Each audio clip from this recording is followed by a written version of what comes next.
ईमानदार इमाम और शराब की बोतल का रहस्य। कहानी। कहा जाता है कि एक गांव में एक इमाम मस्जिद रहते थे जो अपनी नेकनियति और पवित्रता के कारण पूरे गांव में मशहूर थे। उसी गांव में एक व्यक्ति भी रहता था जिसे अक्सर अपने कारोबार के सिलसिले में गांव से बाहर जाना पड़ता था। उसके पीछे उसकी पत्नी और एक ही बेटी घर में रहती थीं। अल्लाह की मर्जी से उस आदमी की पत्नी का इंतकाल हो गया। उसके पास सिर्फ एक ही जवान बेटी थी। पत्नी की वफात के कुछ दिन बाद उस आदमी को जरूरी काम से शहर से बाहर जाना पड़ा। वो बहुत परेशान था कि अपनी बेटी का क्या करे, उसे कहां छोड़े। जमाना ठीक नहीं है, वो उसे अकेले नहीं छोड़ सकता। काफी सोच विचार के बाद उसने फैसला किया कि इमाम साहब बहुत नेक हैं, क्यों ना अपनी बेटी को अमानत के तौर पर उनके पास छोड़ दिया जाए। वो इमाम साहब के पास गया और कहा, मेरी बेटी आपकी बेटियों जैसी है, मुझे गांव से बाहर जाना है, मेरी कुछ मजबूरी है, मैं एक दिन बाद वापस आ जाऊंगा, तब तक कृपा करके मेरी बेटी का ख्याल रखिएगा। इमाम साहब ने उसकी मजबूरी को समझते हुए हाँ कर दी और वो व्यक्ति अपनी बेटी को इमाम साहब के पास छोड़कर चला गया। रात का वक्त था, लड़की कमरे में सो रही थी और इमाम साहब बरामदे में अपनी चारपाई पर लेटे हुए थे। रात के पिछले पहर शैतान उन पर हावी होने लगा और उन्हें बदकारी के लिए बहकाने लगा। काफी देर तक उन्होंने अपने जज्बातों पर काबू रखा, लेकिन आखिरकार शैतान के बहकावे में आकर वो लड़की की तरफ बढ़ चले।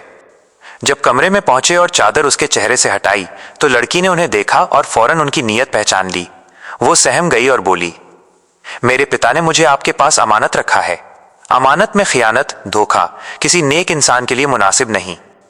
इमाम साहब एकदम घबरा गए। उन्हें अपनी गलती का एहसास हुआ।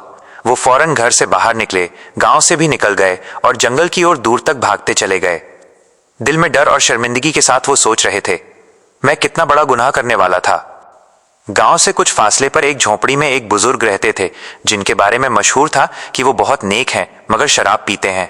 इमाम साहब चलते चलते उसी झोपड़ी के पास पहुंचे। दिल में कुछ सोचकर वो बुजुर्ग के पास गए और बातें करने लगे। बातचीत के दौरान उन्होंने पूछा, बाबा जी, आपके बारे में मशहूर है कि आप बहुत नेक हैं, लेकिन ये शराब का क्या किस्सा है। बुजुर्ग ने शराब की एक बोतल उठाई और कहा, ये शराब पी लो। इमाम साहब ने कहा, खुदा का खौफ करें, मैं इमाम मस्जिद हूं, यह शराब किसी सूरत नहीं पी सकता। बुजुर्ग ने कहा, सिर्फ एक बार सूंघ कर देखो। इमाम साहब ने बोतल नाक के करीब लाई तो उससे कोई बू नहीं आई। वो हैरान रह गए। जब उन्होंने बोतल में मौजूद चीज को जमीन पर बहाया तो देखा कि वो शराब नहीं बल्कि सादा पानी है। इमाम साहब ने पूछा, बाबा जी, ये क्या माजरा है, ये तो सिर्फ पानी है। बुजुर्ग ने जवाब दिया, मैं शराबी नहीं हूं, मैंने ये बोतलें सिर्फ इसलिए रखी हैं कि लोग मेरे पास अपनी बेटियां अमानत रखवाने न लाएं।